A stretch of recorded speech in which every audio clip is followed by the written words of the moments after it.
There's a number that should terrify every Dembele fan watching right now. 17 World Cups have been played since the Ballon d'Or was created back in 1956. 17 tournaments.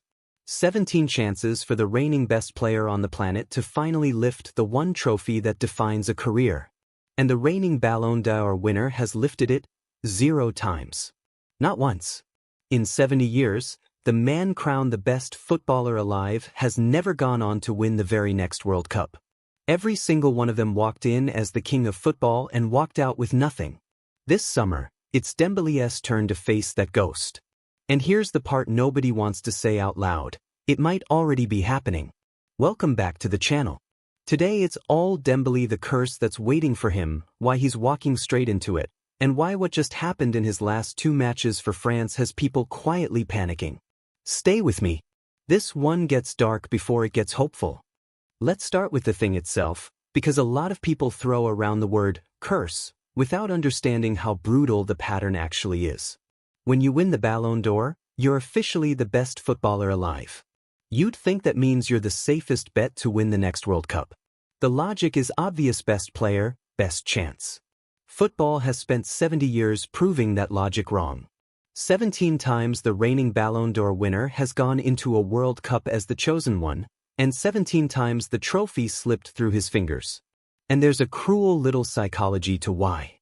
The reigning Ballon d'Or winner doesn't arrive at a World Cup as just a player. He arrives as a target. Every defender wants the highlight of kicking the best in the world. Every opponent parks the bus and dares him to break it down. The expectation becomes a weight, and the weight becomes a cage. Now plug Dembele into that pattern. He won the 2025 Ballon d'Or after one of the greatest individual seasons we've seen in a decade. He dragged Paris Saint-Germain to their first ever Champions League. He shared the Ligue 1 Golden Boot. He was named the Champions League Player of the Season.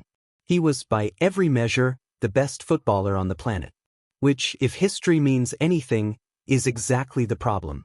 Because that crown the one Dembele fought his whole career to win is the same crown that has dragged down every great player who wore it into a World Cup. Here's where it stops being a fun history lesson and starts getting uncomfortable.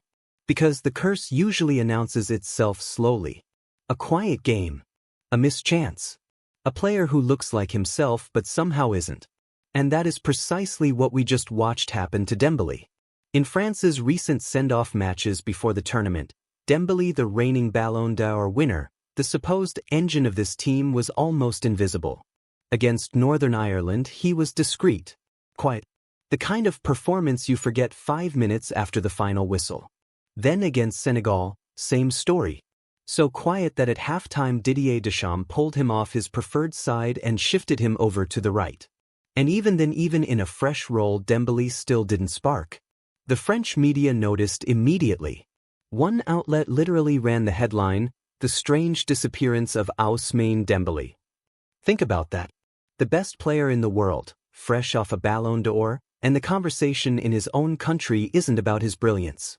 It's about where he went. There's another detail that stings. When the latest player power rankings came out, Dembele, the reigning Ballon d'Or winner, didn't even crack the top 100. Part of that is his age, he's 29 now. Part of it is his contract situation, with only 2 years left on his PSG deal and extension talks still unresolved. But the symbolism is impossible to ignore. The man who was number 1 a few months ago is suddenly being talked about like he's already fading. The curse doesn't kick the door down. It seeps in through the cracks. And right now, Dembele has cracks. Now, in this matters, I'm not here to bury him. Because if you only tell one side of this story, you're lying to yourself. There are real, concrete reasons to believe Dembele is the man who finally breaks this curse. Start with the body. For years, the knock on Dembele was simple. He couldn't stay fit. Hamstrings, thighs, a medical chart that read like a horror novel. But over the past 2 seasons, that's flipped completely. He's arriving at this World Cup at 29 with a fully fit body and the best physical record of his career. The injury risk that haunted him for a decade has quietly become a non-issue. Then there's the player he's become. Dembele used to be a thrilling but chaotic winger, all flash, no structure. Now he's a complete forward. He tracks back. He defends. He reads the game. He scored 21 goals in a single PSG season and carried them to a Champions League title not as a luxury player, but as the spine of the whole operation.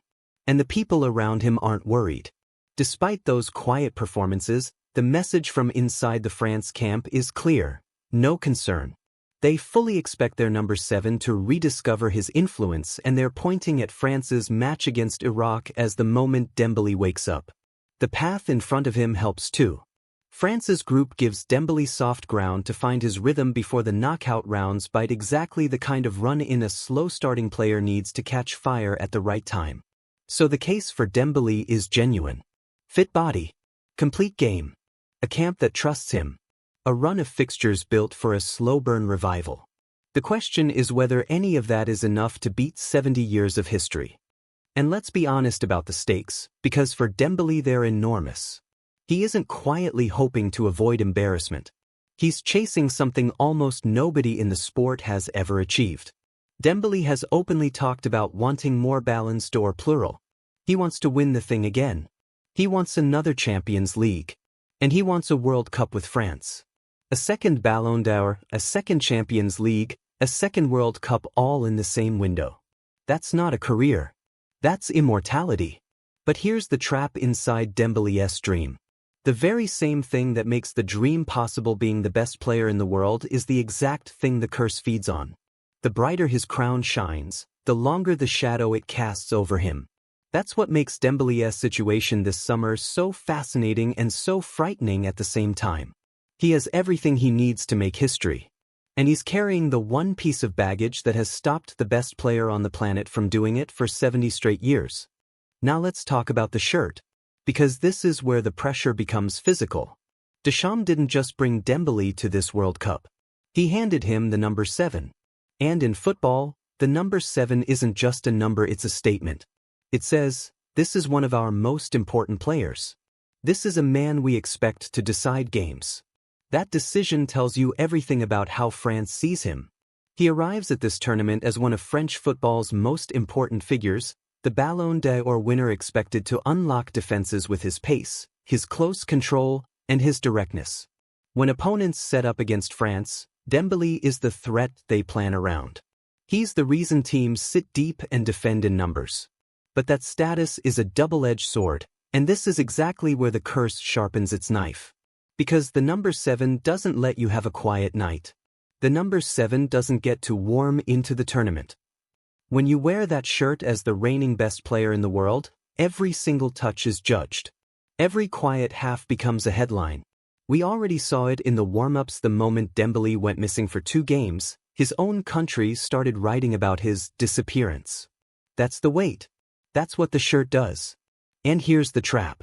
The harder Dembélé tries to justify the number, the more he forces it, and the more he forces it, the more the magic disappears. The greatest players wearing that shirt at a World Cup have all felt this exact squeeze.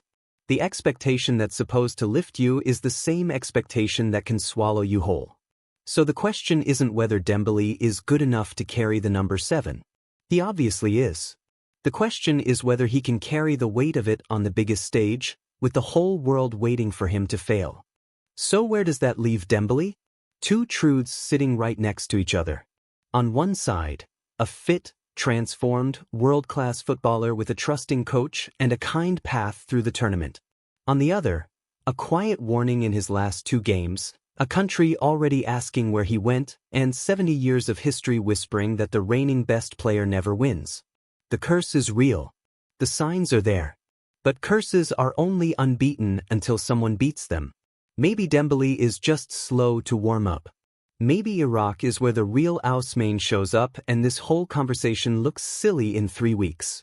Or maybe we're watching the opening chapter of the same story football has told 17 times before, with Dembélé as the latest name on the list. I honestly don't know which way this goes for him. And that's exactly why I can't look away. So I want to hear from you. Does Dembélé break the curse and lift that trophy, or does he become the next victim? Drop your prediction in the comments. Be bold. I want a scoreline.